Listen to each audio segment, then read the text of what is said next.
Hello बच्चों, कैसे हो आप सब। बेटा जर्नल एंट्री की प्रैक्टिस बहुत सही है, बहुत सारे बच्चे कर रहे हैं, डाउट्स भी आ रहे हैं, वो क्लियर भी हो रहे हैं। और आज का भी कॉन्सेप्ट क्या रहने वाला है, जर्नल एंट्रीज। आज भी हम एक कॉन्सेप्ट सीखेंगे, बहुत इम्पॉर्टेंट कॉन्सेप्ट है। सर कितने कॉन्सेप्ट्स हैं। आज का जो कॉन्सेप्ट है वो सेकंड लास्ट कॉन्सेप्ट है जर्नल एंट्रीज़ का। ठीक है, इसके बाद एक और कॉन्सेप्ट है, उसके बाद जर्नल एंट्रीज़ के जो 11th क्लास के अंदर जो कॉन्सेप्ट्स हैं वो ऑलमोस्ट ख़त्म हो जाएंगे।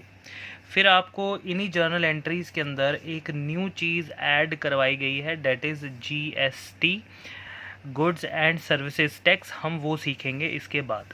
लेकिन जीएसटी का मतलब ये नहीं है कि एंट्रीज चेंज हो जाएंगी, रूल्स चेंज हो जाएंगे, ऐसा कुछ भी नहीं है। जीएसटी का मतलब ये है कि एंट्रीज, रूल्स वो सब सेम रहेंगे, बस जो हम ट्रांजैक्शंस पढ़ रहे थे उनके अंदर अब हम टैक्स की कैलकुलेशन भी करेंगे, जो कि बहुत ज़्यादा ही सिंपल है। ठीक है, तो वो हम पढ़ेंगे बाद में। तो आज का जो हमारा टॉपिक रहने वाला है वो है हमारा trade discount and cash discount. आज का टॉपिक क्या है हमारा, trade discount and cash discount. Sir discount के बारे में तो आपने पहले भी बताया था हाँ, वो नॉर्मल डिस्काउंट था, अब ये थोड़ा स्पेशल डिस्काउंट है। आज जो हम पढ़ेंगे वो थोड़े स्पेशल डिस्काउंट्स हैं, trade discount and cash discount. जब मैं आपको इसका कॉन्सेप्ट समझाऊंगा आपको ये बहुत ज़्यादा अच्छे से क्लियर हो जाएगा, क्योंकि ये सारी चीज़ें रियल लाइफ बेस्ड होती हैं, इसलिए अकाउंटेंसी ज़्यादा अच्छे से समझ आ जाता है। और एक बात, अगर कुछ बच्चे ये सोच रहे हैं कि सर अपनी तरफ से बुक के क्वेश्चंस नहीं करवा रहे हैं, अपनी तरफ से क्वेश्चंस लिख रहे हैं, तो उनके लिए मैं बता दूं कि जो बुक के क्वेश्चंस हैं वो मैं करवाऊंगा, आपसे नहीं होने वाले जो मैंने क्वेश्चंस रोके हुए हैं। उल्टा मेरे लिए मैं सोच रहा हूँ कि आपको डबल डबल क्वेश्चंस करवाए जाएं, प्लस जो मैं करवा रहा हूँ वो भी होगा, मेरे वाले क्वेश्चंस भी आप कर रहे हो, प्लस मैं जो बुक के करवाऊंगा वो भी, तो मेरी मेहनत डबल है।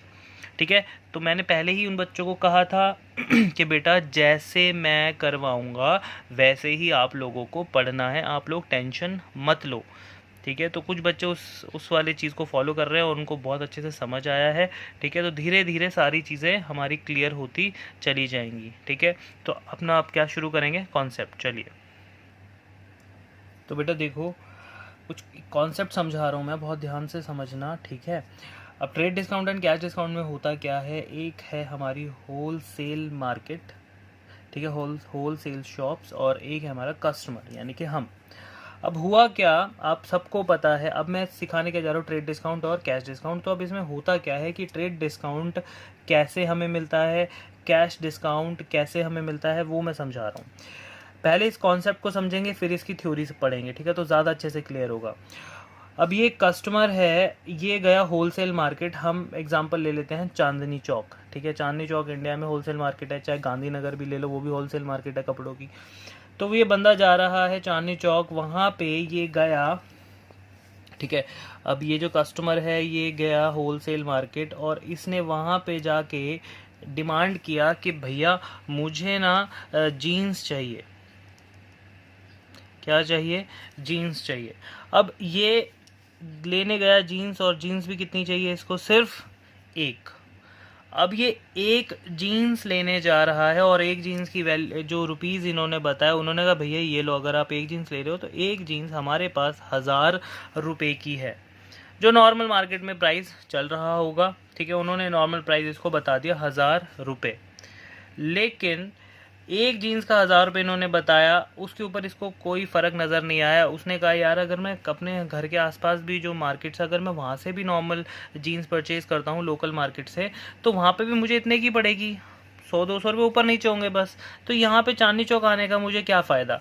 तो ये जो होल सेलर है इसने कहा भाई साहब आप एक जीन्स के लिए क्यों आए हो यहाँ पर, ये होल सेल मार्केट है।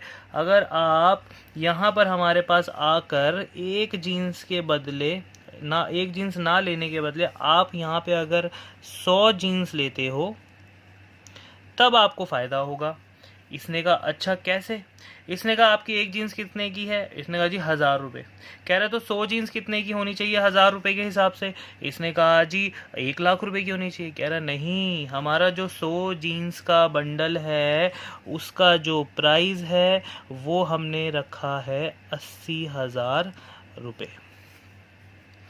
कितने रुपए बताया उसने? 100 जीन्स का जो बंडल है उसका प्राइस रखा है 80,000 रुपये और एक जीन्स कितने की है?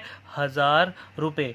अब उसके हिसाब से देखा जाए तो कितने रुपीस का बेनिफिट हुआ यहाँ पर? हमें हुआ 20,000 रुपये का बेनिफिट हुआ ना। अब यहाँ पे अगर कोई भी नॉर्मल आदमी जाता है एक जीन्स खरीदेगा उसको 1,000 की पड़ेगी, लेकिन अगर कोई दुकानदार जाता है, दुकानदार भी इनके लिए कस्टमर ही होगा, तो अगर दुकानदार गया उसने सीधा एक बंडल उठाया तो उसको बंडल कितने का दे रहे हैं? 80,000 रुपये का। क्या ये जो कस्टमर है जब ये इस होलसेल मार्केट में गया और जब उसने 100 जीन्स का बंडल मांगा तो क्या इस कस्टमर ने इसको बोला कि भैया इस बंडल को 80,000 का लगाओ?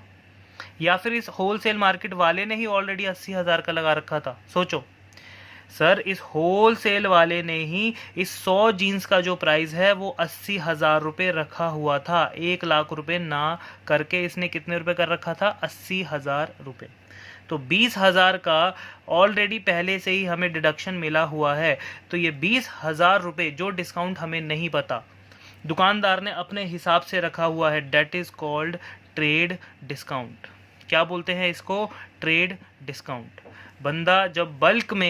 जब बंदा बल्क में कोई प्रोडक्ट गुड्स परचेज करता है, ठीक है, तो उन गुड्स के ऊपर जो प्राइस कम मिलता है that is called trade discount. अब जैसे अगर आपके ऊपर एक एग्जांपल ले लें, आप अभी बुक्स लेने जाओ मार्केट में, एक छोटा सा एग्जांपल समझा रहा हूँ, ठीक है। अगर आप बुक्स मार्केट में लेने आओ, अकाउंट्स की बुक लेने जाओ मार्केट में, ठीक है, अगर एग्जांपल लेते हैं 500 रुपये की बुक है, तो क्या वो आपको 500 रुपये में देता है? नहीं, वो आपको देगा 470 480 रुपये में। आप उससे डिस्काउंट नहीं मांगते हो, फिर भी वो इतने में ही देता है ना। That is called trade discount. यहाँ पर भी सेम हुआ। वो लेने गया बंडल, 1,000 एक जीन्स लेने गया, उसको 1,000 की बोल दी उसने ले ली कितनी? 100 जीन्स। कितने की पड़ी? 80,000। कितने का फ़ायदा? 20,000। तो 20,000 इसने डिमांड नहीं किया। मैं फिर कह रहा हूँ, ऐसा डिस्काउंट जो कस्टमर डिमांड नहीं करता, जो सेलर होता है वो अपनी तरफ से कैलकुलेट करके डिस्काउंट जो कस्टमर को देता है, बिना मांगे डिस्काउंट देता है, कस्टमर को पता भी नहीं होता कि कितना, किस हिसाब से वो डिस्काउंट दे रहा है। That is called trade discount. ठीक है, तो भैया ये होता है हमारा ट्रेड डिस्काउंट। अब बारी आती है कैश डिस्काउंट की। अब इस बंदे ने 80,000 रुपये के, इस बंदे ने क्या किया? इस बंदे ने 80,000 रुपये की जीन्स परचेज़ कर लिया, 100 जीन्स परचेज़ कर ली। अब ये बंदा इसको 80,000 रुपये पे करेगा ना। 80,000 रुपये की पेमेंट है हमारी, और वो भी कौन सी पेमेंट है? ये कह रहा है मैं कैश दूंगा। हमारी कैश पेमेंट ये कितनी दे रहा है कस्टमर? 80,000 रुपये दे रहा है होलसेलर को। अब यहाँ पर ये जो कस्टमर जब ये कैश अपनी जेब से निकाल के देने जा रहा है, अब यहाँ पे ये कस्टमर जो है वो सेलर से डिमांड कर सकता है कि भाई मैं आपको on the spot cash payment कर रहा हूँ, तो कैश पेमेंट कर रहा हूँ तो मुझे कुछ तो डिस्काउंट मिलना चाहिए ना कैश पर। मैं आपको 80,000 रुपये ऑन द स्पॉट पे कर रहा हूँ, तो मुझे आप कुछ तो डिस्काउंट दो, 1%, 2%, 10%। ठीक है, मैं इमीडिएट पेमेंट कर रहा हूँ। इमीडिएट पेमेंट का मतलब होता है ऑन द स्पॉट पेमेंट करना, चाहे आप कैश से पेमेंट करो, चाहे आप चेक से पेमेंट करो, that is called immediate payment. ठीक है, ऑन द स्पॉट पेमेंट। तो इसने कहा यार मैं आपको अभी के अभी पेमेंट कर रहा हूँ, थोड़ा यार डिस्काउंट दो। उसने कहा अच्छा आपको डिस्काउंट चाहिए, चलो। उसने कहा एक काम करता हूँ, मैं आपको 2% कैश डिस्काउंट दे देता हूँ। अब सेलर ने जब ये कैश पेमेंट कर रहा था कस्टमर, उसने डिस्काउंट मांगा, सेलर ने उसके कैश पेमेंट पर 2% क्या दे दिया? कैश डिस्काउंट दे दिया। यानी कि अगर आप 80,000 रुपये दे रहे हो तो 80,000 रुपये का 2% यानी कि 1,600 रुपीज़ आपको क्या मिल चुका है? डिस्काउंट। तो अब आपने 80,000 पे नहीं करना इसको, आप कितना पे करोगे? 80,000 minus 2% cash discount, that is ₹1,600। तो 80,000 माइनस 1,600, वो उतना इसको पे करोगे। तो ये वाला जो डिस्काउंट था, ये वाला जो डिस्काउंट है, ये कस्टमर के नोन में है। ये कस्टमर को पता है कि भैया मैंने डिस्काउंट डिमांड किया है, मैंने डिस्काउंट मांगा है। है ना। तो उस डिस्काउंट को क्या बोलेंगे, कैश डिस्काउंट। और ये कैश डिस्काउंट कब मिलता है किसी भी कस्टमर को, ये मिलता है only on immediate payment. Immediate payment का मतलब ऑन द स्पॉट पेमेंट, चाहे वो कैश में हो चाहे वो चेक से हो। इसका नाम क्या है, कैश डिस्काउंट। कैश डिस्काउंट का मतलब क्या होता है कि कैश पर दिया गया डिस्काउंट, कैश पर दिया गया discount, that is cash discount. ठीक है। अगर यही मान लो 80,000 रुपये की पेमेंट करी है उसने, अब वो कहता है कि भैया मैं 80,000 पेमेंट नहीं करूँगा, मैं अभी आपको 40,000 पेमेंट कर देता हूँ, 40,000 मैं आपको अगले महीने पे करूँगा, है ना। तो अब आप खुद सोचो, अब जो डिस्काउंट मिलेगा कैश डिस्काउंट, वो 80,000 पे नहीं मिलेगा। फिर सुनो ध्यान से, उसने कहा मैं 40,000 अभी पे कर देता हूँ, 40,000 मैं अगले महीने पे कर दूंगा, आप मुझे डिस्काउंट दे दो। वो कहेगा भैया आपको अगर डिस्काउंट चाहिए, अब मैं आपको सिर्फ और सिर्फ 80,000 पे नहीं, मैं आपको सिर्फ 40,000 पे डिस्काउंट दूंगा, जो आप कैश में दे रहे हो। कैश डिस्काउंट सिर्फ कैश पेमेंट यानी कि इमीडिएट पेमेंट पे मिलता है। अगर आप इमीडिएट पेमेंट हाफ करते हो तो हाफ पे मिलेगा। ठीक है। अगर आप मान लो 40 में से 20,000 कैश करते हो तो आपको 20,000 पे मिलेगा। बाकी जो उधार रह गया उस पर कभी भी कैश डिस्काउंट नहीं मिलता। क्लियर होता है। ठीक है। तो ये था कैश डिस्काउंट और ट्रेड डिस्काउंट का मतलब। अब इनका बुक्स में क्या चलता है, देखो यार, कस्टमर अपने बुक्स ऑफ अकाउंट्स बना रहा है, हम कस्टमर है, हम ट्रेड डिस्काउंट और कैश डिस्काउंट जब हम पढ़ रहे हैं, हम मान लो हम कस्टमर्स हैं। ठीक है। तो हम जब यहाँ पे लेने गए तो हमने उससे सीधा डिमांड की बंडल की कि भैया हमें बंडल दे दो। उसने सीधा 100 जीन्स का बंडल जो दिया वो कितने रुपए का दिया, 80,000 का। हमें नहीं पता होता कि जो होलसेलर है वो किस हिसाब से उसने हमें बंडल का प्राइस लगाया, तो हमें उससे कोई मतलब नहीं है। हमने अपनी जेब से कितने निकाले, 80,000 रुपये। तो ट्रेड डिस्काउंट इसको पता है, इसने किस हिसाब से दिया है, क्या कैलकुलेशन किया है, हमें कुछ नहीं पता।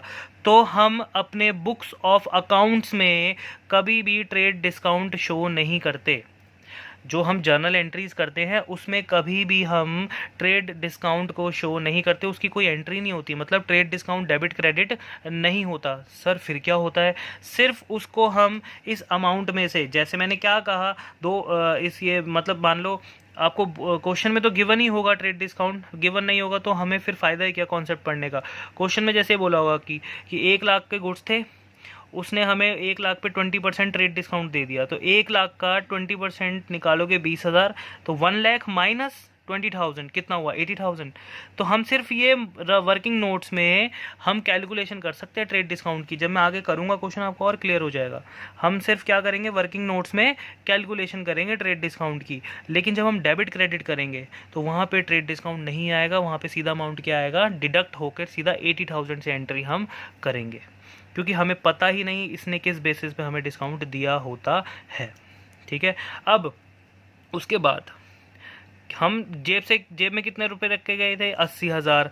अब हम जेब से कितने रुपए निकालने लगे, 80,000। हमने कहा यार खर्चा हो रहा है, यार हम गुड्स खरीद रहे हैं, 80,000 का खर्चा हो रहा है। फिर हमने दिमाग लगाया, हमने कहा इस 80,000 में से कुछ तो बचा लिया जाए, हम उसको कैश में पेमेंट कर रहे हैं, कुछ तो पैसा हमें बेनिफिट मिले। तो हमने इससे क्या मांग लिया, कैश डिस्काउंट। अब ये कैश डिस्काउंट की जो कैलकुलेशन है वो हमें पता है कि हमने उससे कितना डिस्काउंट मांगा और उसने हमें कितना डिस्काउंट दिया।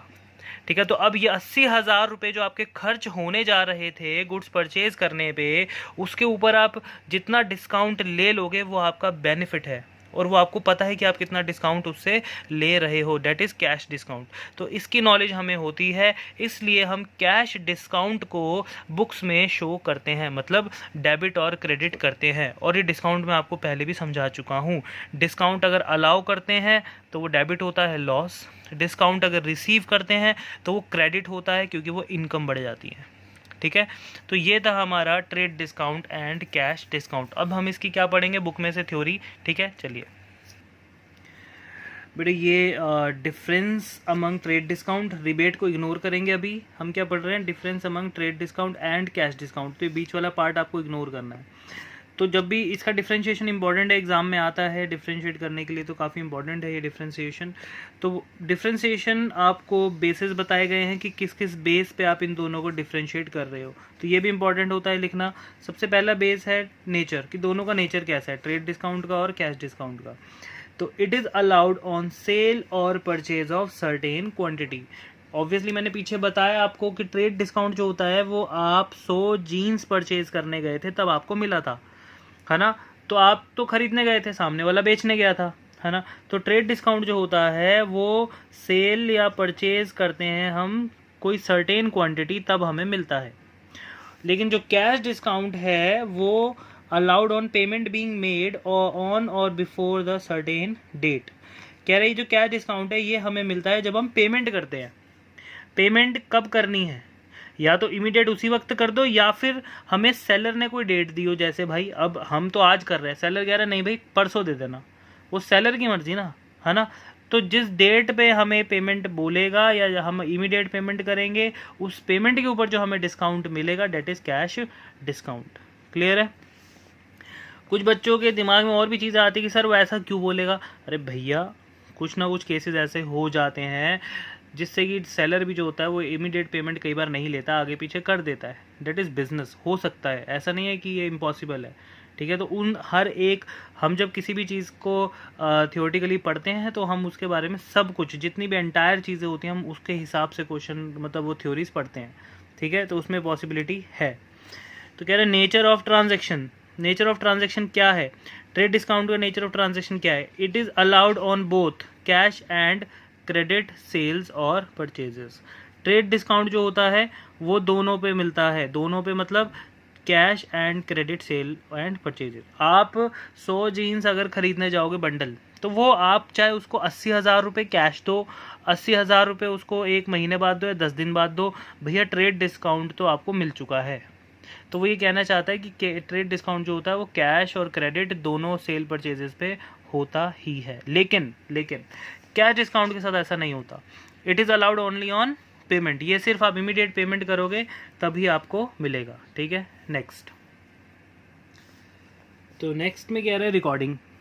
अच्छा, रिकॉर्डिंग में क्या है, ट्रेड डिस्काउंट के बारे में कि रिकॉर्ड होता है नहीं होता। कह रहे trade discount is not recorded separately in the books of accounts. Trade discount हम कभी भी अलग से इसका अकाउंट नहीं बनाते कि डेबिट करना है क्रेडिट करना है। ट्रेड डिस्काउंट बुक्स में कभी रिकॉर्ड होता ही नहीं है, और मैंने आपको वो भी बता दिया क्यों नहीं होता। ठीक है। उसके बाद कैश डिस्काउंट जो होता है ये रिकॉर्ड होता है बुक्स में, क्योंकि हमें इसके बारे में पता होता है कि भैया कितना डिस्काउंट मिलने वाला है हमें, तो हम इसको सेपरेटली बुक्स में इसको हम क्या करते हैं, डेबिट और क्रेडिट दोनों। ठीक है। Deduction from invoice. इनवॉइस मतलब बिल। बिल में से कौन डिडक्टेड है, the amount of the trade discount is deducted from the invoice. जब हमारा बिल बनता है ना, तो बिल जब बनेगा, हम उससे 80,000 रुपये की परचेज करने गए थे। ठीक है। तो बिल जब बनेगा तो वो 80,000 रुपये का बनेगा, ना कि 1,00,000 माइनस 20,000 करके बनेगा। नहीं, जब हमारा बिल बनेगा, इनवॉइस बनेगा, तो उसके अंदर ट्रेड डिस्काउंट का कैलकुलेशन पहले ही हो चुका होगा, वो सीधा बनेगा 80,000 रुपये का। ठीक है। उसमें कभी भी ट्रेड डिस्काउंट हम शो नहीं करते बिल पे भी। ठीक है। सीधा 80,000 रुपये लिखेगा वो। लेकिन क्या डिस्काउंट जो है, it is not deducted from the invoice. Deducted का मतलब यहाँ पे माइनस करना नहीं है। डिडक्टेड का मतलब ये है कि बिल में कौन सा डिस्काउंट शो होगा और कौन सा नहीं। ये वाला शो नहीं होता, ये उसमें से गायब होता है। ये वाला हम बिल में शो करते हैं, जैसे 80,000 रुपये, फिर हम नीचे लिखेंगे लेस 2% कैश डिस्काउंट, यानी कि हमने कैश डिस्काउंट को इनवॉइस यानी बिल में शो किया। इसका मतलब ये है। क्लियर है। तो ये बिल में शो नहीं होता और ये बिल में शो होता है। कंसिडरेशन कब मिलेगा ये, द कंसिडरेशन फॉर अलाउंस, कि मतलब हम ट्रेड डिस्काउंट कब देते हैं। The consideration for allowance is purchases. Consideration, हम ट्रेड डिस्काउंट हम कब देते हैं, जब मतलब गुड्स हम परचेज करने जाते हैं तब हमें ट्रेड डिस्काउंट अलाउ होता है। क्लियर है। ठीक है ना। आप जो 100 जीन्स परचेज करने गए थे तब आपको वो 80,000 रुपये की मिली थी। 1,00,000 के जो बंडल था वो आपको 80,000 का मिला, तो इसका कंसिडरेशन क्या है, आपको गुड्स खरीदना पड़ेगा। ठीक है। उसके बाद इसका कंसिडरेशन क्या होगा, इसका कंसिडरेशन होगा कि जब आप पेमेंट करोगे, ये आपको कब मिलेगा, ये आपको मिलेगा पेमेंट करने पे। ये आपको कब मिलेगा, परचेज करने पे। क्लियर है। रिलेशन क्या है, it is related to sale and purchase of goods. It is related to sales and purchases of goods. ये तो चलो से गुड्स के सेल और परचेज से रिलेटेड है, लेकिन ये किससे रिलेटेड होगा, कैश डिस्काउंट होगा पेमेंट से रिलेटेड। भैया सेल परचेज से मतलब नहीं है इसको, पेमेंट हो रही है तो कैश डिस्काउंट आएगा, अगर पेमेंट नहीं है तो कैश डिस्काउंट नहीं आएगा। ठीक है बेटा। तो ये मैंने आपको क्या समझा दिया, इसके डिफरेंसेस। ठीक है, चलिए तो थ्योरी खत्म करने के बाद, डिफरेंस खत्म करने के बाद हम इसका प्रैक्टिकल करते हैं। कह रहे Jagrit sold goods for ₹50,000 on 10% trade discount to Jagriti. Jagrit ने गुड्स सेल किया है, 50,000 के उसके गुड्स थे, वो 10% ट्रेड डिस्काउंट पे गुड्स को दे रहा है। किसको दे रहा है? जागृति को। तो कुछ बच्चे, पहले तो यहाँ ध्यान से सुनो, बहुत सारे बच्चे यहाँ पे एंट्री नहीं पहचान पाते कि एंट्री कैश में है या क्रेडिट में है। तो सीधी सी बात है, क्वेश्चन के अंदर नाम आ गया तो क्रेडिट एंट्री है भैया, नाम आ गया, देख लो जागृति, और कहीं नहीं बोल रहा कैश है या क्रेडिट है, नाम आते ही एंट्री किसकी बन जाएगी? वो क्रेडिट की। तो सेल कर रहा है, तो ट्रेड डिस्काउंट। अब देखो ट्रेड डिस्काउंट की कैलकुलेशन कैसे होगी। आपकी जो सेल्स है वो कितने की है? 50,000। हम उसमें से क्या लेस करेंगे? Trade discount. सेल कर रहे हो आप, तो आप ट्रेड डिस्काउंट दोगे, तो 50,000 का 10% जो होता है वो क्या होता है? 5,000 रुपये। अब डिस्काउंट का नेचर मैं आपको बता ही चुका हूँ। आपको अगर डिस्काउंट आप देते हो तो आपके लिए लॉस है, आपको अगर डिस्काउंट मिलता है तो आपके लिए एक इनकम है। यहाँ पे जो ट्रेड डिस्काउंट है वो आप सेल कर रहे हो, तो सामने वाले को आप डिस्काउंट दोगे, आप सेलर हो। ठीक है, तो आपने सेल किया, ट्रेड डिस्काउंट 5,000 माइनस करने के बाद एक्चुअल सेल जो है आपकी वो कितने की है? 50,000। इसको आप सेल्स छोड़ो, इसको आप क्या लिख दो? गुड्स। ठीक है, इसको आप क्या लिखोगे? ये आपकी एक्चुअल सेल्स है। आपके गुड्स कितने के थे? 50,000 के। आपने उसके कितना ट्रेड डिस्काउंट दिया? 5,000। अब आप उसको कितने में बेच रहे हो? 45,000 में बेच रहे हो।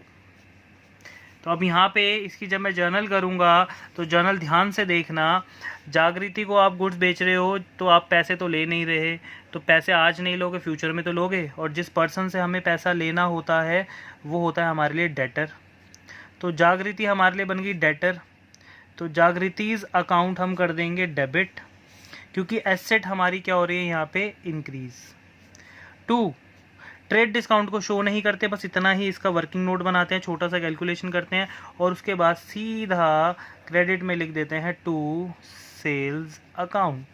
और अमाउंट कितना आएगा? ये रहा सेल्स का 45,000 एंड 45,000। यहाँ पे क्या लिखेंगे?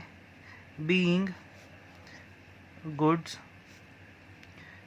Sold and allowed trade discount, या फिर being goods sold on trade discount, अपनी मर्जी से आप लिख सकते हो, दोनों लैंग्वेज सही है। तो आपने देखा ट्रेड डिस्काउंट मैंने कहीं भी शो नहीं किया, ना डेबिट में ना क्रेडिट में, हमने सीधा सीधा उसको कैलकुलेशन में सिर्फ माइनस करके दिखाया। कितने के गुड्स थे हमारे? 50,000 के, उसके ऊपर कितना ट्रेड डिस्काउंट दे रहे थे? 10%, 50,000 का 10%, तो हमारी सेल्स कितने की हो रही थी? सेल्स हो रही थी 45,000 की, यानी हमारा जो रिवेन्यू बढ़ रहा था, इनकम बढ़ रही थी, डेट इज़ ₹45,000। इनकम का नाम क्या है? सेल्स। कुछ बच्चे गलतियाँ कर रहे हैं, वो सेल्स को यहाँ पर लिखते हैं रिवेन्यू, टू रिवेन्यू अकाउंट। बेटा रिवेन्यू नहीं लिखना है, मैंने 1000 बार बोला है कि कभी भी अकाउंट का नाम आता ही नहीं है। जो बच्चे अकाउंट का नाम लिख रहे हैं वो गलत कर रहे हैं। रिवेन्यू किसी आइटम का नाम है, इनकम कोई आइटम से मिल रही है हमें, तो उस आइटम का नाम लिखो। ठीक है, चलिए अब नेक्स्ट करते हैं। बेटा नेक्स्ट क्वेश्चन में क्या रहा है? Divya sold goods to Dimpy for ₹10,000। Divya ने किसको गुड्स बेचे हैं? डिम्पी को बेचे हैं। Dimpy made payment by cheque. Dimpy ने पेमेंट जो की है वो चेक से की है। Received 1% cash discount. अब यहाँ पर अगर आप देखो तो ट्रेड डिस्काउंट नहीं लिखा मैंने, यहाँ पे सिर्फ किसकी बात हो रही है? कैश डिस्काउंट की। और मैंने आपको कहा था कि कैश डिस्काउंट जो होता है वो इमीडिएट पेमेंट पे होता है। तो डिम्पी ने जब गुड्स दिव्या ने जब डिम्पी को गुड्स सोल्ड किए तो डिम्पी ने उसको पेमेंट इमीडिएट कर दी, चाहे चेक से ही की, वो इमीडिएट पेमेंट मानी जाती है, उसी वक्त पेमेंट हो गई। तो डिम्पी को क्या मिलेगा? 1% कैश डिस्काउंट। तो यहाँ पर जो हमारे गुड्स थे, हम यहाँ पे सेल्स ही मान लेते हैं उसको, हम जो हमारी जो सेल थी वो थी 10,000 की, क्योंकि दिव्या जब सेल करने गई होगी तो उसने डिम्पी को जो गुड्स बताए वो 10,000 के ही बताए हैं। तो ठीक है, फिर डिम्पी ने कहा कि मैं पेमेंट कर रही हूँ इमीडिएट, तो मुझे कुछ डिस्काउंट दो। तो दिव्या ने डिम्पी को जो डिस्काउंट दिया है that is less cash discount. तो कैश डिस्काउंट जो दिया वो 1% दिया है, यानी कि 100 रुपये। ठीक है, ये रहा 10,000 का 1% 100 रुपीज़। तो हमने इसको लेस कर दिया तो ये हमारे पास कितना आ गया 9900। तो ये यहाँ 9900 रुपीज़ जो है ये हमारी क्या होगी, ये हमारी हो गई पेमेंट रिसीव्ड। Payment received. हमें जो डिम्पी से पैसा मिलेगा आफ्टर डिस्काउंट, जो चेक मिलेगा वो आफ्टर डिस्काउंट में मिलेगा 9900 का। क्लियर है?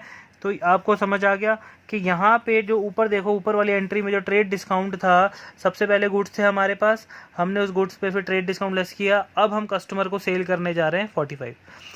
ये वाला जो क्वेश्चन शुरू हुआ ये यहाँ से शुरू हुआ है, सेल्स 45 से।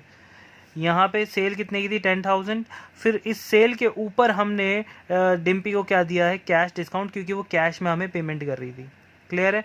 तो यहाँ पे अगर आप एंट्री स्टार्ट करो इसकी, तो एंट्री क्या हो जाएगी, बैंक अकाउंट डेबिट, क्योंकि चेक मिला है टू किसकी वजह से, सॉरी, बैंक अकाउंट डेबिट, कितने का चेक मिला है 9900। आपने क्या दिया है, कैश डिस्काउंट। तो डिस्काउंट यहाँ पर क्या है, एक अलाउड है, यानी आप डिस्काउंट अलाउ कर रहे हो। डिस्काउंट अलाउ करना आपके लिए क्या है, लॉस। तो यहाँ पे आप क्या लिखोगे, discount allowed account debit. 100 rupees का डिस्काउंट अलाउड किया था टू सेल्स अकाउंट। सेल कितने रुपए की थी आपकी, 10,000 रुपये की सेल।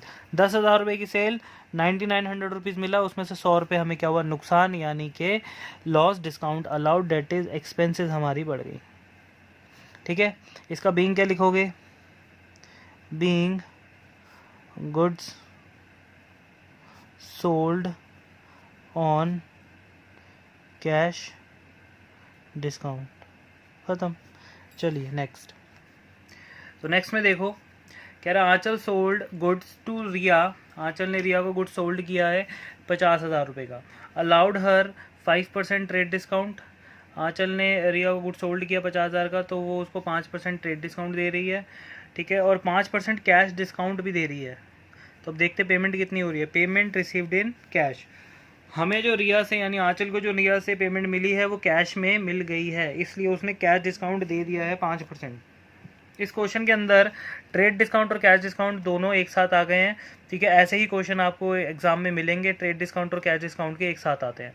ठीक है, तो मैंने दोनों का कॉन्सेप्ट अलग अलग समझाया था, अब इसको एक में ही करते हैं। तो देखो, सबसे पहले हमारे पास हमारे गुड्स, ये सब कुछ वर्किंग्स है, वर्किंग नोट्स हैं ये। हमारे पास जो हमारे गुड्स थे उनकी कॉस्ट थी 50,000 रुपीज़।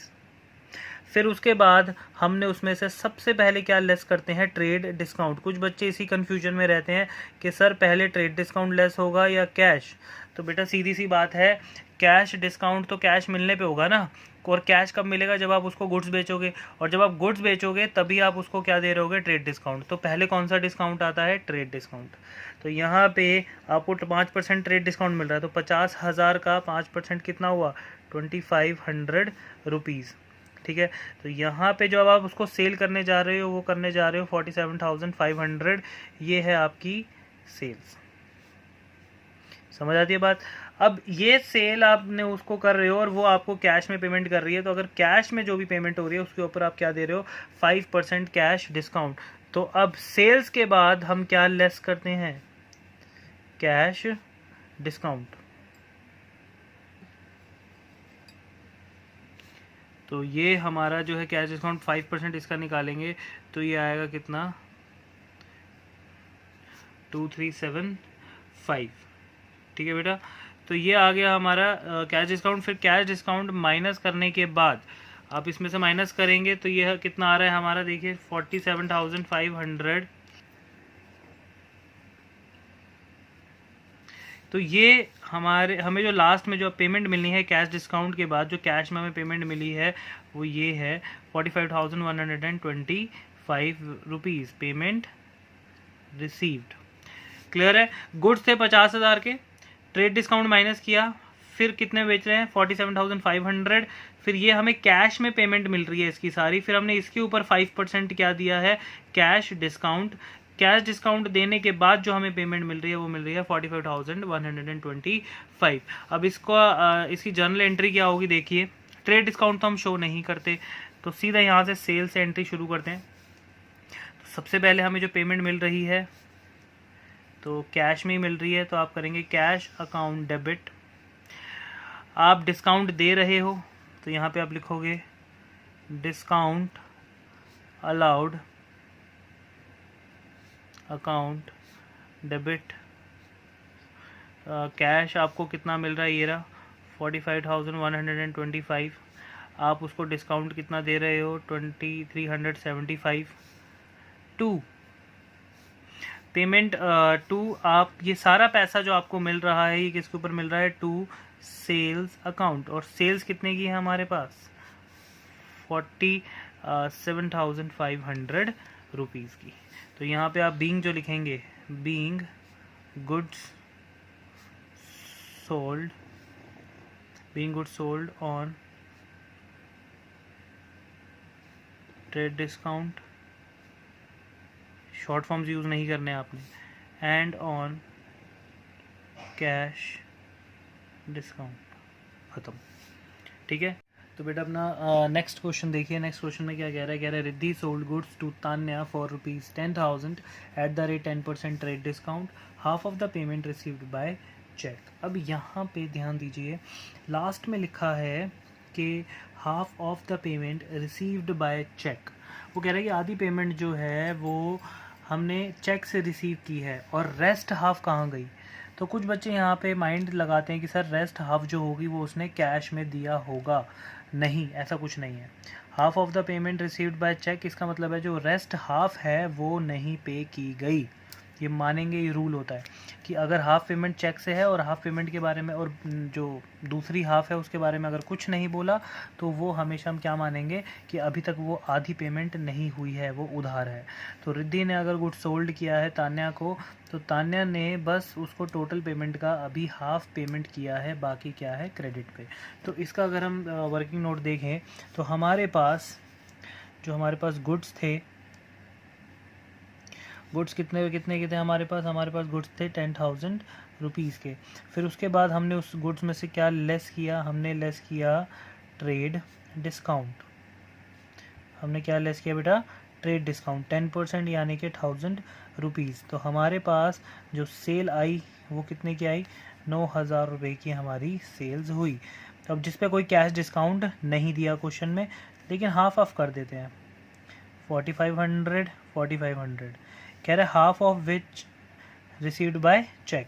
तो ये हाफ जो है फर्स्ट हाफ वो उसने हमें क्या दे दिया, चेक। चेक का मतलब होता है बैंक। और ये जो दूसरा हाफ बच गया इसका पैसा अभी तक नहीं दिया। यहाँ पे कैश नहीं मानना है आपको, जब तक लिखा नहीं होता तब तक हम नहीं मानते। तो ये हमारे लिए क्या बन गया है, ये डेटर। अनदर हाफ क्रेडिट पे है, तो डेटर का नाम क्या है, डेटर का नाम है तान्या। तान्या ने हमसे जो गुड्स लिया है हाफ पेमेंट कर दिया और हाफ उधार लिया है। तो अगर अब इसकी यहाँ पे हम एंट्री करेंगे तो ट्रेड डिस्काउंट को तो शो करते नहीं है, तो हम एंट्री क्या करेंगे, बैंक अकाउंट, उसको कर देंगे डेबिट। डेटर का नाम क्या है, तान्या। डेटर को बढ़ा दो, तान्याज अकाउंट डेबिट, क्योंकि बैंक भी एसेट इंक्रीज़ हो गई, 4,500 का चेक आ गया। डेटर भी इंक्रीज़ हो गया क्योंकि तान्या से अभी आपने 4,500 लेने। डेटर हमारा मतलब तान्या हमारी एसेट है क्योंकि पैसे लेने और बैंक में पैसा आ रहा है, मतलब चेक आ रहा है, तो वो भी हमारी क्या है, एसेट। तो दोनों ही इंक्रीज़ हो रहे हैं। टू, ये सारा पैसा कहाँ से आया हमारे पास, इनकम की वजह से। उस इनकम का नाम क्या है, to sales account. Revenue increase हो गया, कितने की सेल्स है हमारे पास, ₹9,000। ठीक है बेटा, ये वाला कॉन्सेप्ट समझ आया। अब यहाँ पे आप बीइंग लिखेंगे, being goods sold to Tanya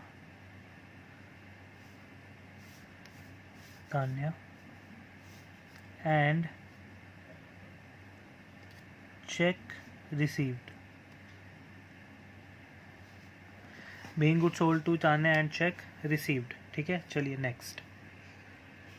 next में देखिए कह रहा है कि Manya sold goods to for cash 1 lakh at the rate 10% trade discount and 10% cash discount, half of the payment receive through cheque and rest in cash. अब यहाँ पे कह रहा है कि मान्या ने गुड्स सोल्ड किए हैं, ठीक है, 1 लाख रुपीज़ से गुड्स सोल्ड किए हैं, वो भी उस गुड्स जो सोल्ड कर रही हैं उसके ऊपर 10% ट्रेड डिस्काउंट दे रही हैं और 10% कैश डिस्काउंट दे रही हैं, और कह रहा है कि हाफ ऑफ द पेमेंट जो है वो हमें रिसीव्ड हो रही है चेक से और बाकी हमें रिसीव हो रही है कैश से, ठीक है। तो इसके अंदर टोटल पेमेंट हमें रिसीव हो रही है, बस आधी चेक से मिल रही है और आधी कैश में मिल रही है, लेकिन पेमेंट जो है वो हमें इमीडिएट रिसीव हो रही है। मैंने क्या कहा था, इमीडिएटली आपको पेमेंट मिलनी चाहिए, चाहे वो आपको चेक से मिले चाहे वो आपको कैश में मिले। अगर आपको पेमेंट इमीडिएटली मिल रही है तो आप क्या दे सकते हो, कैश डिस्काउंट इमीडिएट पेमेंट पे। तो यानी कि अगर हाफ चेक से मिल रही है तो उस पर भी हम 10% कैश डिस्काउंट दे सकते हैं, और अगर हाफ मिल रही है कैश में तो उस पर तो हम कैश डिस्काउंट दे ही सकते हैं, ठीक है ना।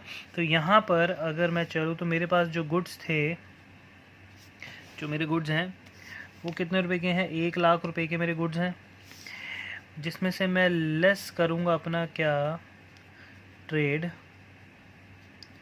डिस्काउंट। तो ट्रेड डिस्काउंट 1 लाख का 10% अगर आप निकालेंगे तो 10,000 रुपये, तो 90,000 रुपये की आपकी आती है सेल्स, ठीक है। 90,000 रुपीज़ की क्या है आपकी सेल्स। अब वो कह रहा है कि वो आधी जो सेल है वो कैश में है और आधी चेक के थ्रू है, लेकिन दोनों इमीडिएट है ना, मतलब उसी वक्त आपको पैसा मिल रहा है ना। तो अगर आपको जो पैसा उसी वक्त मिल रहा है आप उस पर क्या दे सकते हो, कैश डिस्काउंट, यानी कि पूरी की पूरी 90,000 पे आपको क्या मिलेगा, कैश डिस्काउंट। तो यहाँ पर आप यहाँ पे लेस कर देंगे कैश डिस्काउंट, कैश डिस्काउंट। तो कैश डिस्काउंट यहाँ पे 10% ही है, तो 90,000 का 10% 9,000। अब आपके पास जो आपको पेमेंट रिसीव्ड है वो है 81,000, ये आपको पेमेंट रिसीव्ड है। लेकिन ये जो पेमेंट आपको रिसीव हुई है, पेमेंट रिसीव्ड, ये जो पेमेंट आपको रिसीव्ड हुई है ये हाफ हाफ है, हाफ चेक के थ्रू है, यानी कि 40,500 चेक के थ्रू है और 40,500 आपको कैश के थ्रू है, यानी कि ये है आपके लिए बैंक और ये है आपके लिए कैश। अब कुछ बच्चे यहाँ पे कंफ्यूज होते हैं कि सर आप इस 90,000 को हाफ हाफ कर लेते 45, फिर उसके ऊपर आप वो दे देते, तो क्या दे देते, डिस्काउंट दे देते। अरे तो बात तो एक ही पड़ती, 45,000 अगर मैं इसको कर देता और उसका 10-20% निकालता 45,500, तो डिस्काउंट टोटल आता कितना, 9,000 ही। तो जब डिस्काउंट आपको दोनों पर ही देना है, मतलब इमीडिएट पेमेंट हो रही है, बहुत ध्यान से सुनना, यहाँ पे कुछ बच्चे कंफ्यूज ना हो जाएं कि सर आपने डिस्काउंट दे कैसे दिया। सीधी सी बात है, डिस्काउंट हम बहुत इजीली दे सकते हैं, क्योंकि मैंने आपको पहले भी बताया था कि कैश डिस्काउंट जो होता है वो इमीडिएट पेमेंट पर होता है। इमीडिएट पेमेंट मतलब उसी वक्त पेमेंट कर दो ऑन द स्पॉट पेमेंट, चाहे वो चेक के थ्रू करो चाहे वो कैश में करो। तो यहाँ पे आप ऑन द स्पॉट पेमेंट कर रहे हो, जिसमें से आधे का आप चेक दे रहे हो और आधे का आप कैश दे रहे हो, तो दोनों ही पेमेंट इमीडिएट पेमेंट है, इसलिए मैंने दोनों पे क्या दे दिया, कैश डिस्काउंट। तो आपकी अपनी मर्जी है, पहले डिस्काउंट माइनस कर दो बाद में हाफ हाफ कर दो, या फिर पहले हाफ हाफ कर लो और फिर उन दोनों पे कैश डिस्काउंट दे दो, बात सेम पड़ेगी। लेकिन ये वाला तरीका सबसे आसान है कैलकुलेशन के बेसिस पे, तो उस हिसाब से मैंने कर दिया। तो इसकी एंट्री क्या बनती है, अगर इसकी पहले बैंक अकाउंट डेबिट कर लेते हैं, क्योंकि भैया चेक हमें मिल रहा है हाफ का, तो बैंक अकाउंट हमारी एसेट है वो इंक्रीज़ हो रहा है, चेक मिलना मतलब एसेट, चेक को हम किससे डिनोट कर रहे हैं, बैंक से। तो यहाँ पे 40,500, फिर उसके बाद कैश मिल रहा है, कैश भी हमारी एसेट ही होता है और एसेट जब भी इंक्रीज़ होती है उसका रूल क्या कहता है, वो हमेशा डेबिट होती है। तो कैश अकाउंट ऑल्सो डेबिट कर देंगे, कितने से, 40,500 से।